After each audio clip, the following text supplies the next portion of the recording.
So I would like to introduce you our co-hosts. First of all, my name is Cindy, and I'm joined by my colleagues Eman and Alan. And we're part of the venture development team at FutureSight, and we're super stoked to share the opportunities that we get to share today. We will walk you through three sections. First, I will be talking about FutureSight, and then next, Iman will share some opportunities we've killed and what we've learned from them. And then third, Alan will talk about the 6 ventures that we're currently building and open the floor up for Q&A. At any time in the presentation, please feel free to send questions you have in the chat, and we will get to those too, either in the chat itself or at the end of the conversation. So let's get to it.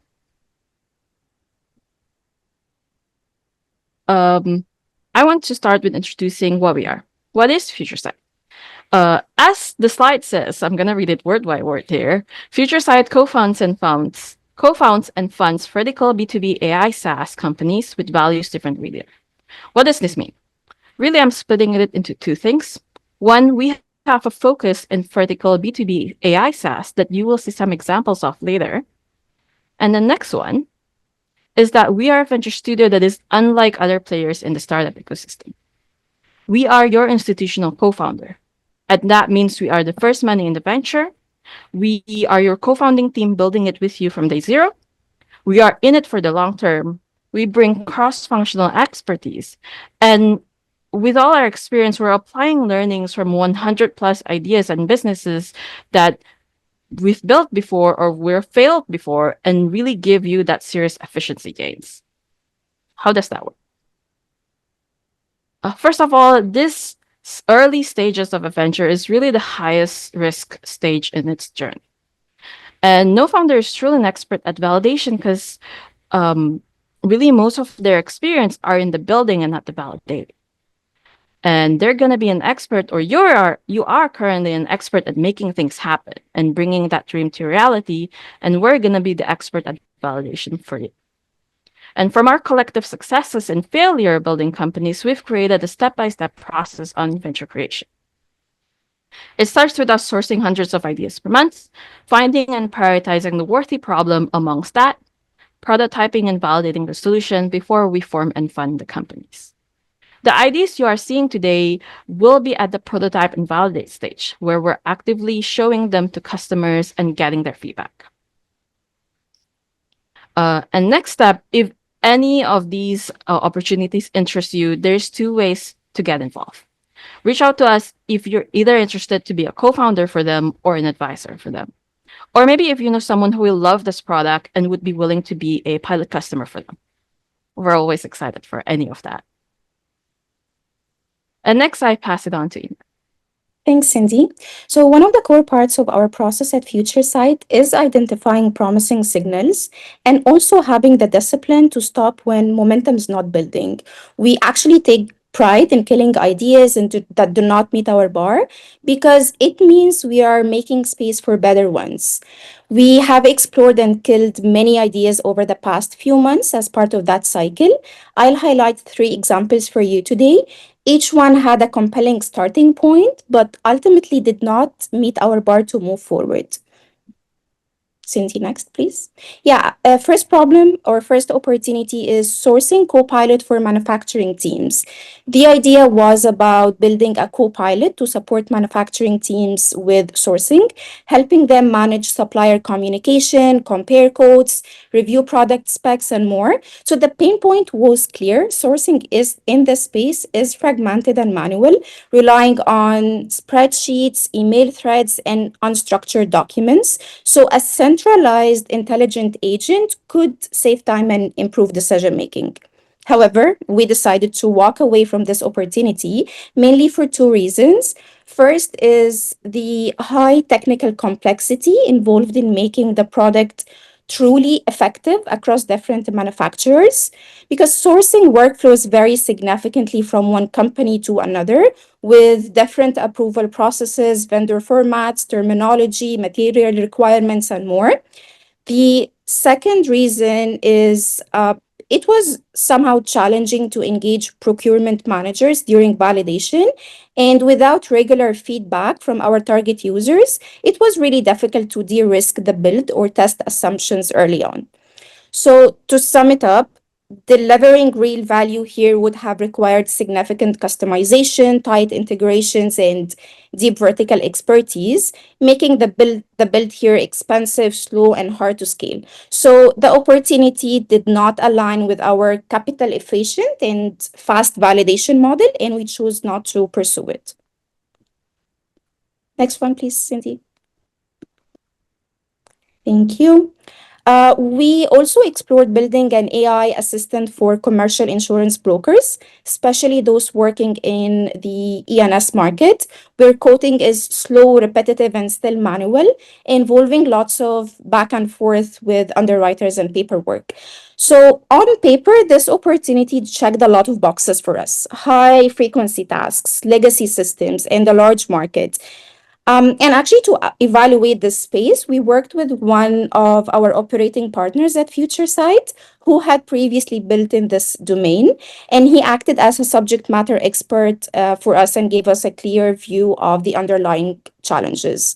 So, the biggest issue with that market, while fragmented, is difficult to scale into. So there are thousands of independent firms, but most of the premium volume is controlled by a few dominant players. So selling to smaller teams does not drive meaningful growth, and reaching the larger ones require deep industry relationships and long sales cycle. So we were fortunate to have that expertise in house, which helped us avoid spending time in the wrong direction. And actually, this ended up being one of the opportunities that we killed the fastest. Last one. Uh, yeah, this was to build an AI agent for recruitment operations, helping small and medium sized recruiting firms streamline tasks like initial screening, communication tracking, CRM updates, and a bunch of more ops work. So, this idea in particular was interesting because the idea started with strong early traction. We had a firm owner in the space that was excited to build with us, which initially looked very promising. But as part of our standard validation process, we launched outreach campaigns to speak with other recruiting firms. And what we heard did not match the early enthusiasm. So two things were learned where most teams that got from the most teams that got back to us, it's either they either have internal tools or they just did not feel enough pain in their current workflows to justify adopting a new platform. And we also realized that the market was smaller than expected because many of these firms had lean budgets. So they were not actively investing in tools unless they directly impacted revenue generation. So while we had this one partner ready to go, but the broader market did not show meaningful demand. So it turned out to be a false positive, and we decided to shut it down before going any further. So across these three opportunities and the more that we killed, we saw a common theme that early signal does not always mean a scalable opportunity.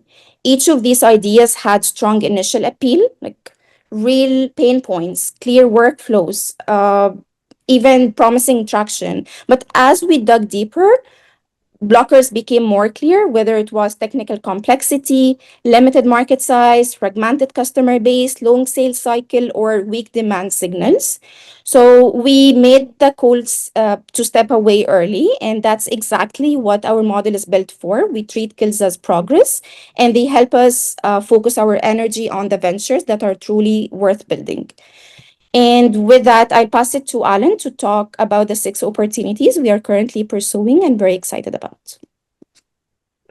First, I'll say, so well presented, Eman. Now I feel like I'm following a MBA professor or something, just spewing perfection straight off the dome. It's really, really solid. I will also say that it's really hard, for me personally, to let go of these ideas.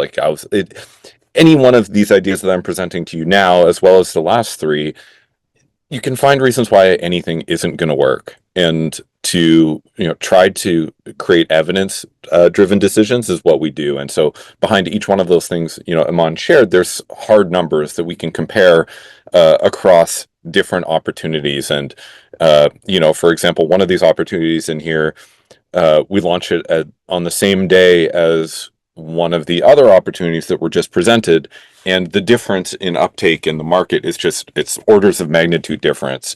And that's one of those signals that tells me, hey, wait a minute, we have to really be honest about, is this working or is this not working?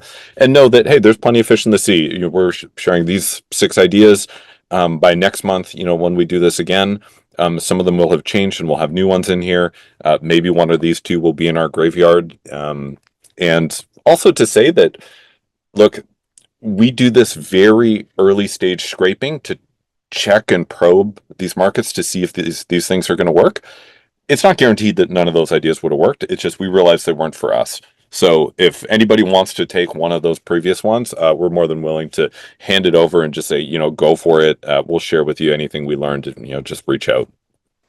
So onto the new stuff. We've got these 6 opportunities. 2 of them are more developed and are at the stage where, we're hiring the CEO for them and starting to fill out the rest of the team. 2 of them are kind of like mid-level, where we've got some initial traction, and we're going, kind of, I guess, at it's an interim level. Like, we're not really fully convinced on these yet. We wouldn't be ready to necessarily, go pitch it, or start investing in technology builds. And then 2 are really, really early stage. So let's jump in and I'll tell you about each one of them. And Cindy, keep me honest on time if I'm going too long. I'll set a little timer on my watch and try to spend about 3-4 minutes on each opportunity. All right, the first one. So we were turned on to the wealth market, specifically wealth advisory, and there was a couple really interesting things that we saw.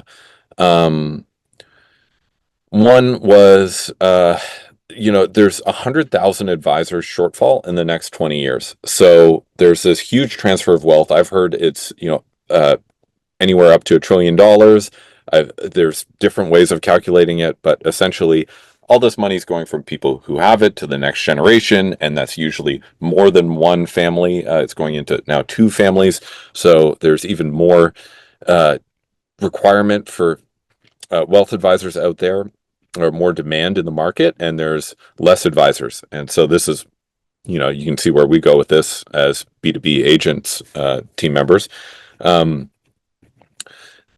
The big problem that we heard from all of them as we talked to them, we talked to about 50 or 60, these were advisors and owners of firms, is that with their current workload, even not this, increased demand that we're seeing, they just can't keep up. They can't do personalized work, and they can't be proactive. And, I saw Soren's on the call, and we talked about this opportunity already specifically, that it's one of those situations where you don't want to hate the player. It's not like wealth advisors aren't working hard. Hate the game. They're in a tough spot. So what does that look like? Right now, it's a $6 billion industry. It's growing pretty fast, like 14% CAGR's no joke.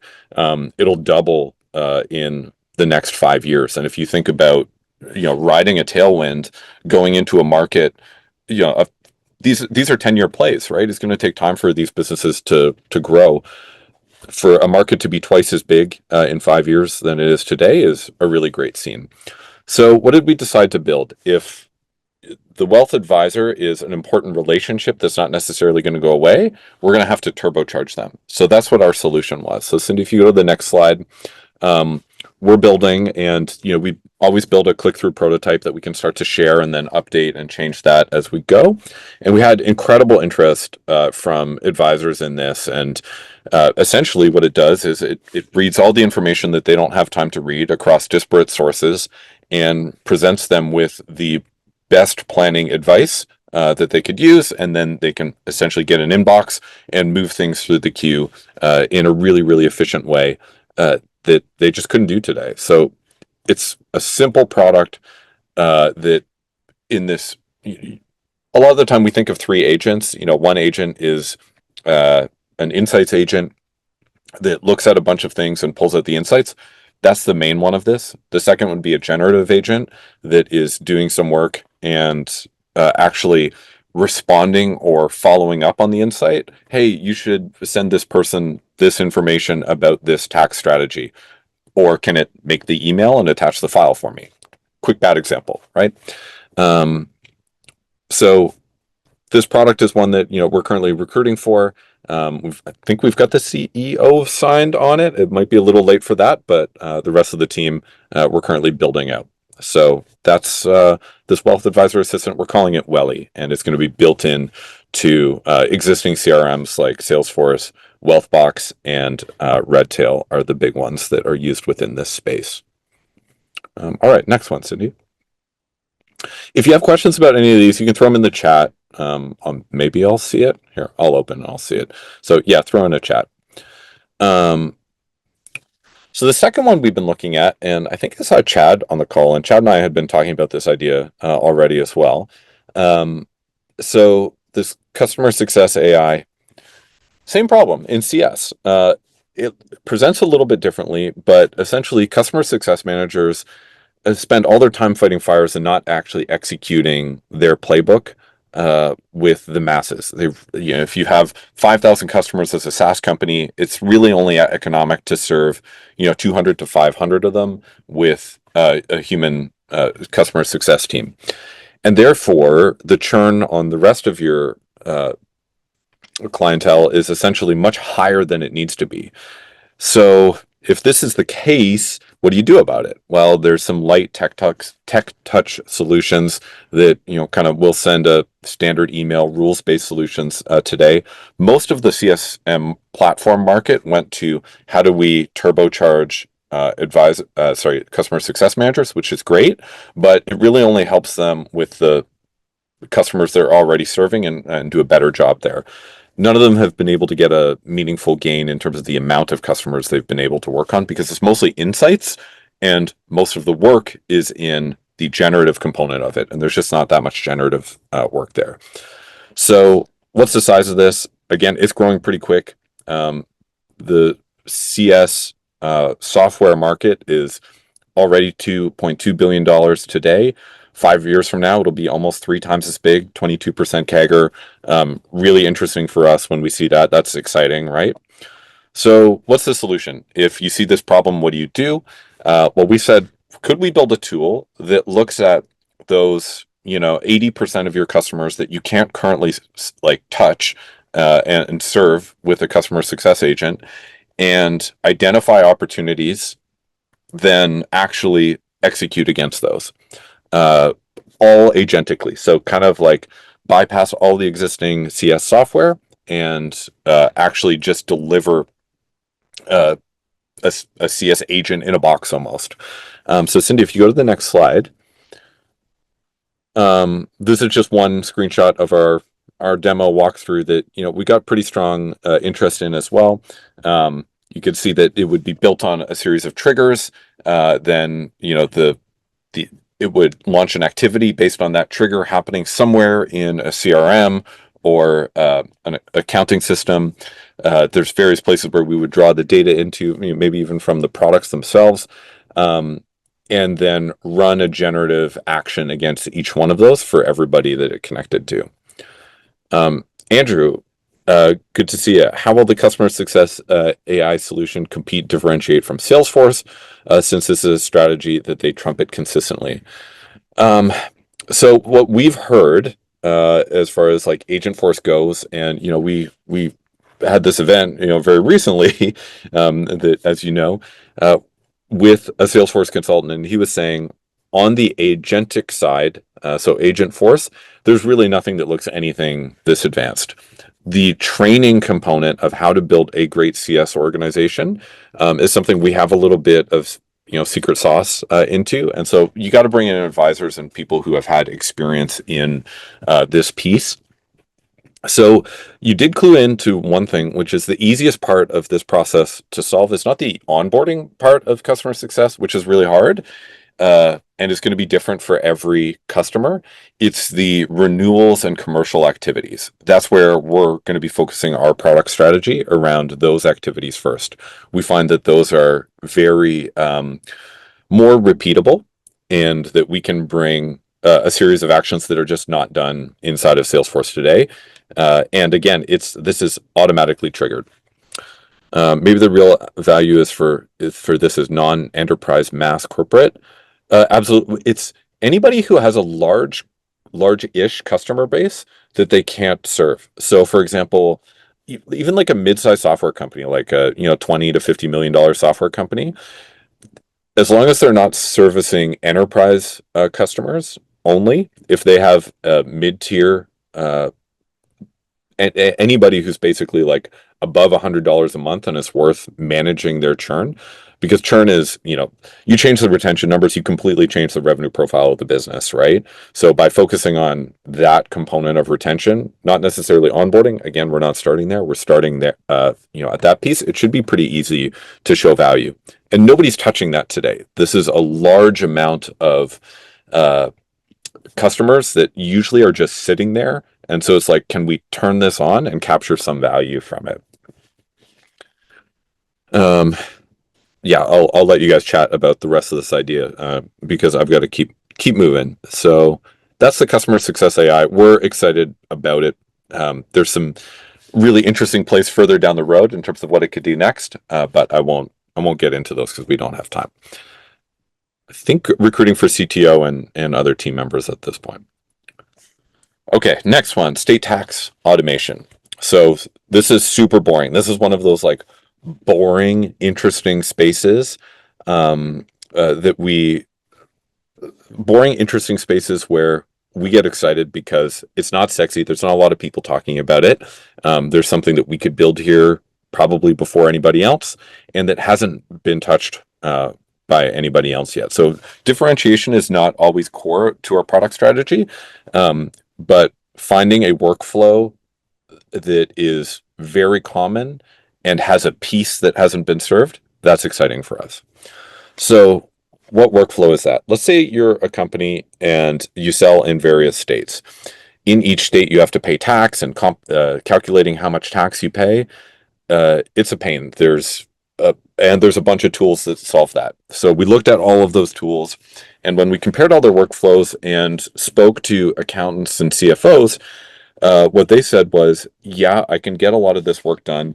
I don't love it, but it's not great, and I'm not changing tools, was the main feedback that we got. They said there's a lot of different state tax portals, and right now I'm paying admins to log in to each one of these to tell me what's going on post-filing. So while the calculation component and the filing component are kind of taken care of, was the payment actually accepted? Did they have any problems with it? Has anything changed with your account? You have to be logging in consistently to do that. And the penalties, if you get it wrong, are huge. So huge that generally we're seeing anybody above a certain revenue threshold paying admins to log in almost every day, if not every other day, to just check to make sure nothing's changed. And there's a huge expense in that.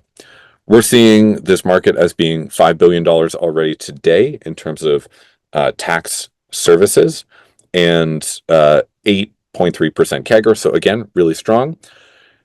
That's the 5 billion is just the software market. When we look at the large outsource market, so that's the admins that I was talking about and the outsourced service companies, it's even larger. So there's a pretty big interesting opportunity here to say, okay, well, can we do something in that outsourced service industry? So if you look at this problem, you say, okay, well, post-tax filing, there's no APIs. They're never going to be connected. Can we build, an agent that goes in and starts to unify those? Because they're never going to get unified by those states. They're always going to have their own separate portals. So can we build kind of a unifier and create value there as an introduction and our sort of first wedge into this market? And then we can start to chip away at further pieces of workflow, right? So Cindy, if you go to the next slide, you can see we built a little platform to help with that. And so basically, you can see all the different states. You could get alerts. You would have one set of documentation. This is really important for CFO and financial continuity. All of these documents are really important for compliance, and so to be comfortable that they're all in one place is really important to CFOs, especially, and controllers, from what we've heard. And to be able to just have an agent that's crawling and working to bring back all the information to you in one place is the kind of MVP of this product. And so servicing the post-filing workflow is what we're thinking about here. Question-wise, so there's a question from Matthew. I'm just going to answer this before I jump into the AI call center piece. So Matthew says, on the Wealth Advisor, you mentioned you were building out the rest of the team. Could you talk about what the process is looking like for that venture? What point do you hand over to the CEO to run, and how often do you stay involved with the day-to-day? Okay, great question. So this is more operational. I'll answer it now just to take a break from the ideas. Generally, with any studio, there's a balance, right? So the people who invest in the fund are paying for a portfolio of ideas. If we were to maximize the chance of success, we would put all of our effort into working with an individual founder and support them to the end of time. And then we would not build a portfolio. We would have one idea, and therefore we didn't service the investors. And if we were just servicing the investors, we would give each founder the least amount of help that we possibly could, and basically sign a contract and say goodbye, and ride on the coattails of equity, building the asset for the investors and completely burning our reputation with founders, and not actually creating an above market chance of success for each idea. So somewhere in between those two, there's a happy medium of how long we would work with each founding team. The short answer is, until the team is built out enough to be able to run and handle the company essentially without us. And our whole job in working together is to provide those services that you wouldn't really hire on day one completely, because it just economically doesn't make sense to have full-time resources for those, and agency fees would be too high. So we're providing too high for the available cash flow. So we're providing those services as a co-founder and as a group co-founder. So the actual date, and I'm not sure what you're looking for here, Matthew, but essentially what we want to see is, the pilots are being sold, the pilots are running, the legal for the company is spun out, there's pipeline built for further stuff, for further customers past the pilot program, and we have a strategy that we're helping to execute for finding money, so going out for the next fundraising round, and we've been able to support in recruiting the first few key team members. Cindy, am I missing anything as far as spin out and what would sort of facilitate us stepping back? I think you covered most of it. Okay. The timeline for that changes too. We try to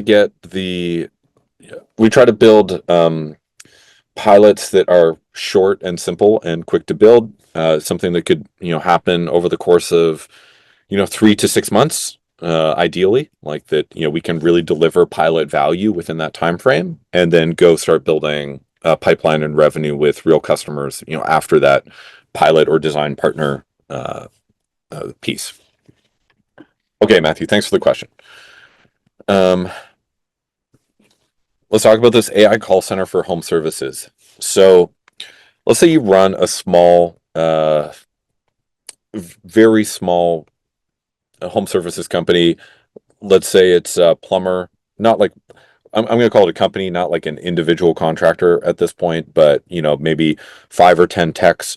Let's say you get about 50 calls a day in a small municipality, 150,000 people, so not like small town, but medium town. If you're getting 50 calls a day, you're missing at least 3. So out of those 3, we know that the average value of that to your average plumber is about $600. So they're missing $1,800 a day in just unanswered calls. And it's not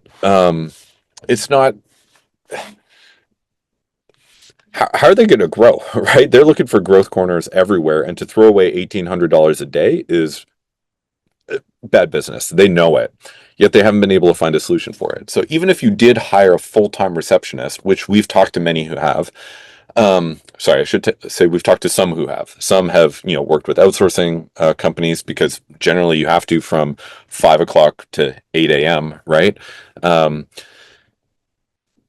Even if you have a full-time receptionist during the day, let's say I call and, I've got a leaky faucet and your phone number's busy. I'm going to the next one in the phone book, right?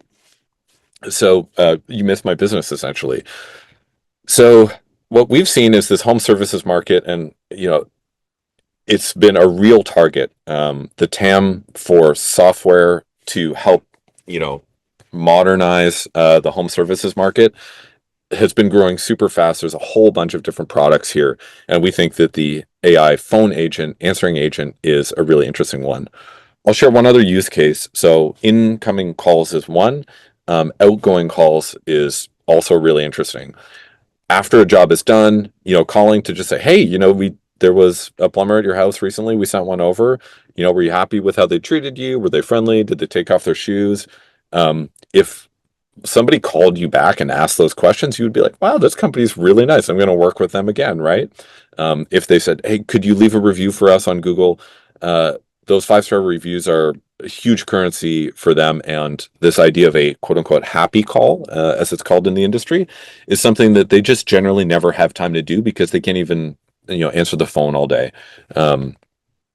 So this concept of both capturing some inbound and then doing some proactive outbound and customer success outbound, essentially, is one that we're really excited about.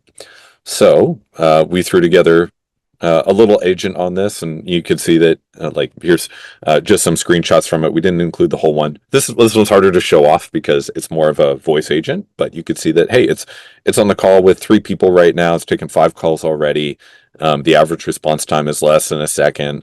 And there's a whole bunch of stuff you can do with the data from this. If you look up different types of voice agents, there's a lot of platforms for this. There is certainly plenty of competition in the agent space and voice agent space.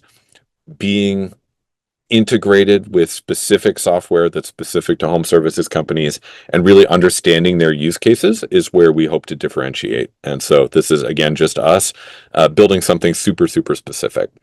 Hey, Ilya, good to see you, man. Got your hand up. Yeah, hi. Good to see you. Sorry I was a bit late to this call.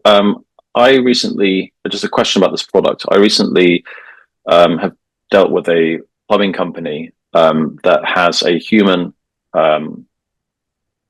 person to answer the phone when you call them.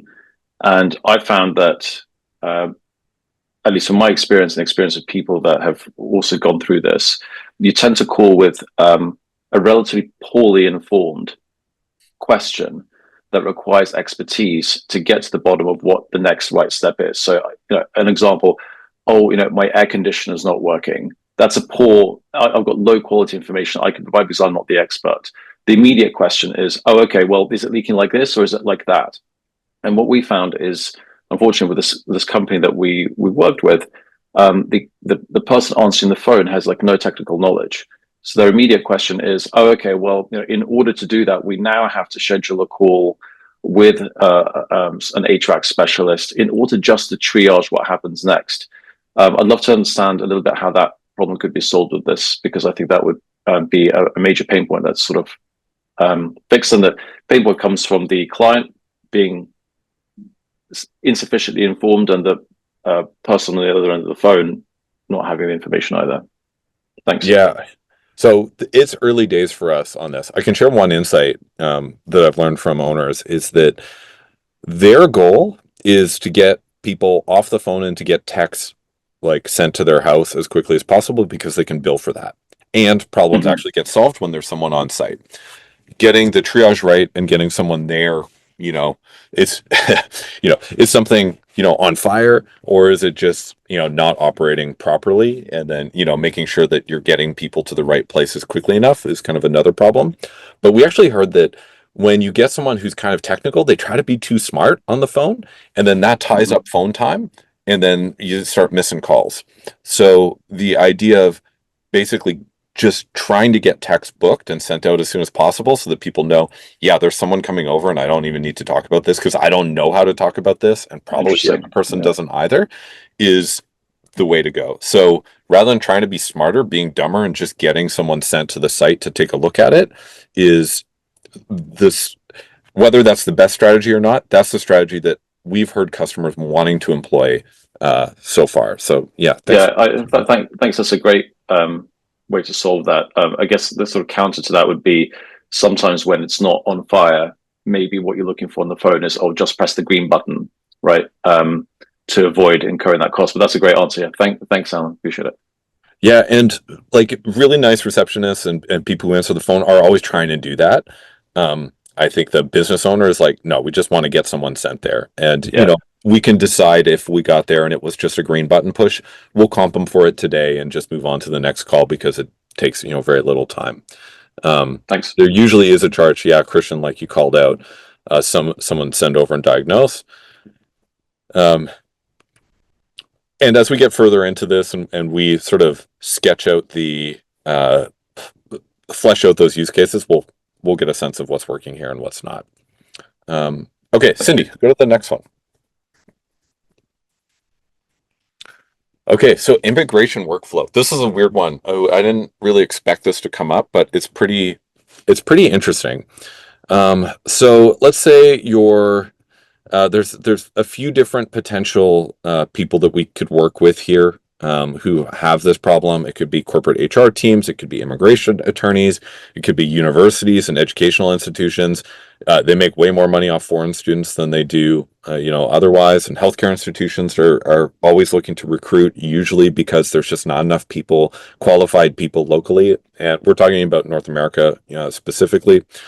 When they're going through this process of helping to sponsor someone and bring someone in, or an immigration attorney who's servicing a client, they spend at least 50% of their time on checklists and chasing down emails. Hey, could you send me this document, etc. Stuff like that. That's really administrative level or lower, like very, very basic. And even though they do all that work, 50% of the time they're doing that, 72% of visas are denied or delayed because of avoidable mistakes. And so it's like, well, geez, there's got to be some AI, thing to do here. This feels like perfect use case, right?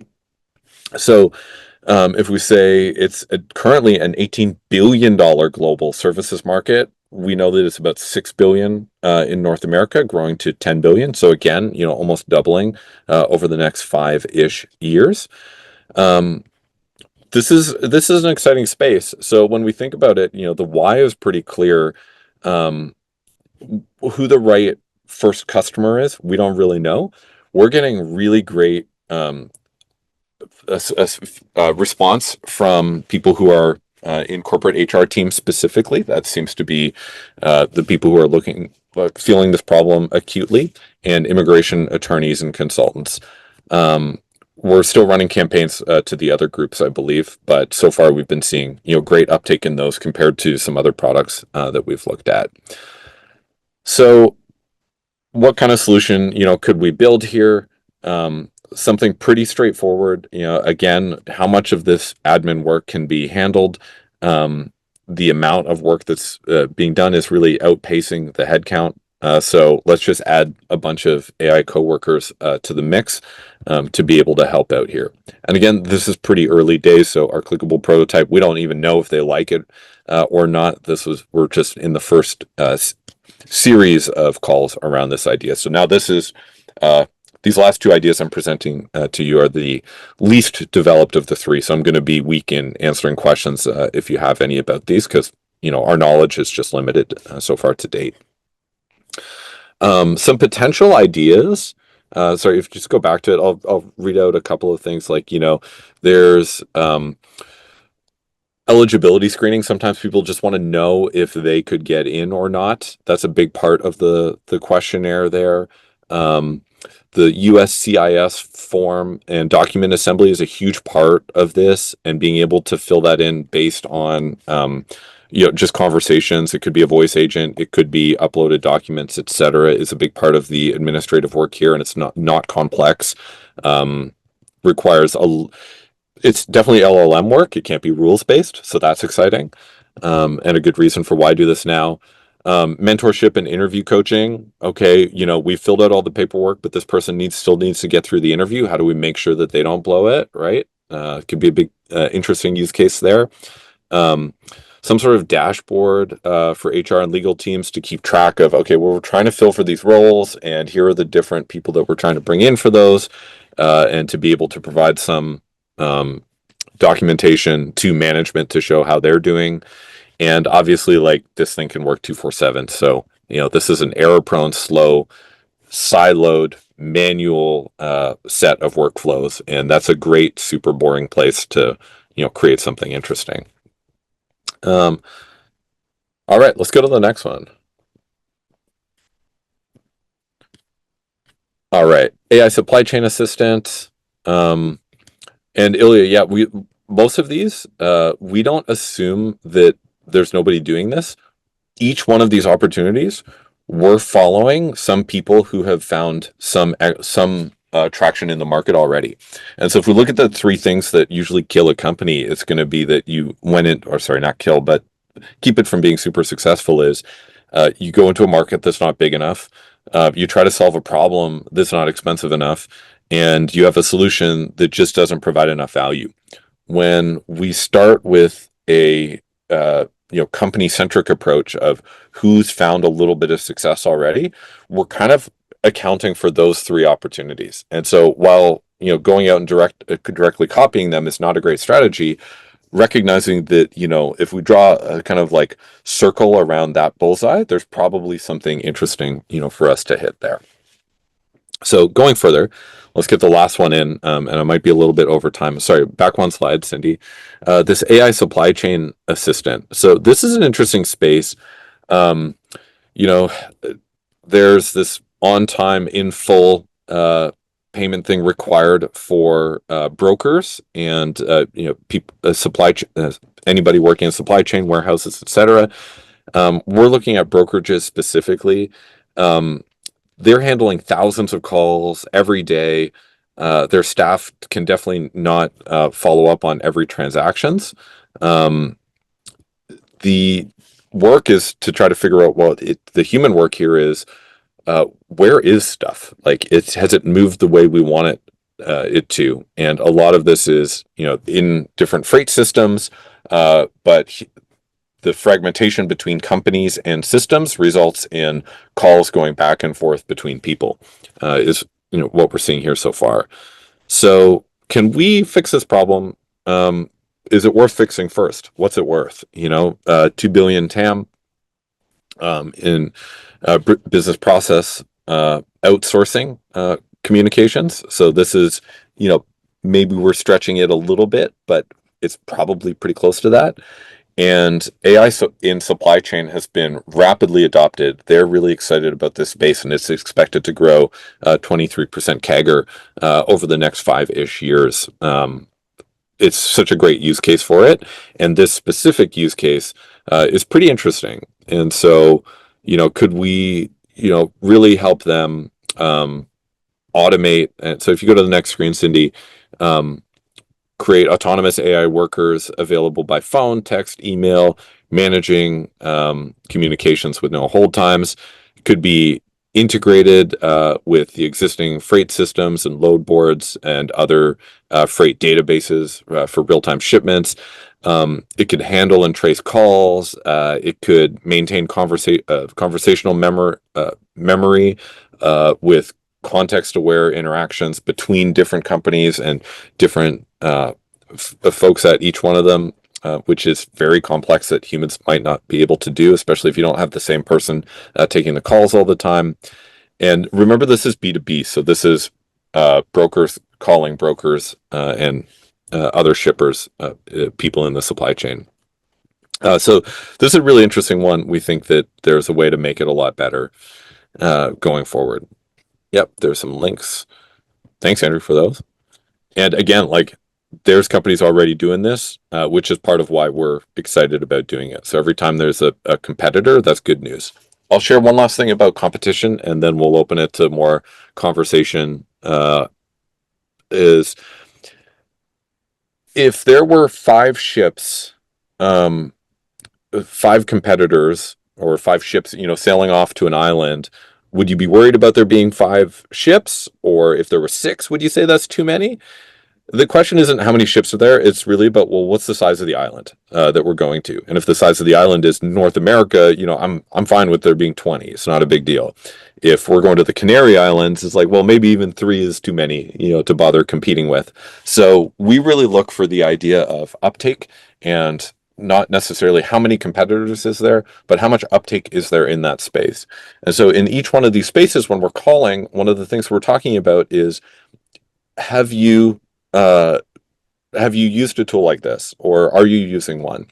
In the tax example for when we started off there, everybody has the AI or rules-based calculation and remittance problem solved. Very few people are not using software for that. But the back end, they're either doing it on their own, hiring an admin, or using an outsourced service agency to do it. That's exciting. That gives us, okay, well, we're talking about one longer workflow. The second half of it is unserved. There's space, even if there is somebody else building an AI agent there, we can build one too. It's not a winner take all market. We're not trying to compete there. So those are 6 ideas we're working on right now, and how we think about competition, and what looks like it's interested in going forward with. So we'll open it to Q&A. First, I'll just say, thanks to everyone for listening. And if you're interested in joining one of these projects as a founder, CTO, CEO, maybe a product person of some sort, or an advisor, let's open the conversation probably via email, but use this moment to ask any questions about these opportunities. There's some email addresses for you. So thank you, and we'll open it up if there's anything.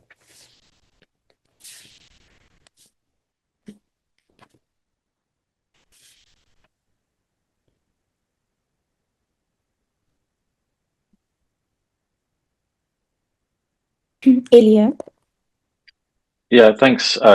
Just on the previous venture, Alan, that you shared, I used to work in supply chain innovation. We built a company in Hong Kong, which is one of the world's biggest ports. And a major pain point I wanted to share with you that you might want to look into is the fact that bills of lading are often not digitized. So they are documents that have been scanned and then been photocopied and then scanned and then photocopied and faxed and scanned again. It's a massive, massive, massive pain point. Just that one single thing can unlock so much automation and value in this industry.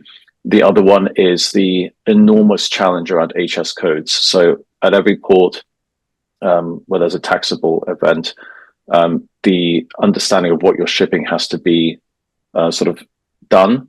And that's done using a system called HS codes. That's not, it's a standardized system, but the adoption of it is not standardized. There's a lot of incorrect data, inaccurate data. Angiva is an example of a company that's trying to address that. There are others. So, but those are 2 major pain points. So to use your analogy around the size of the island, getting that done, the island is absolutely massive. Just wanted to share that for your benefit. Thanks. Awesome. Thank you. A couple of other questions were, somebody asked what we're using to build the prototypes.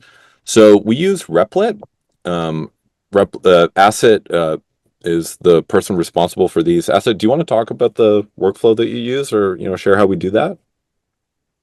Yeah.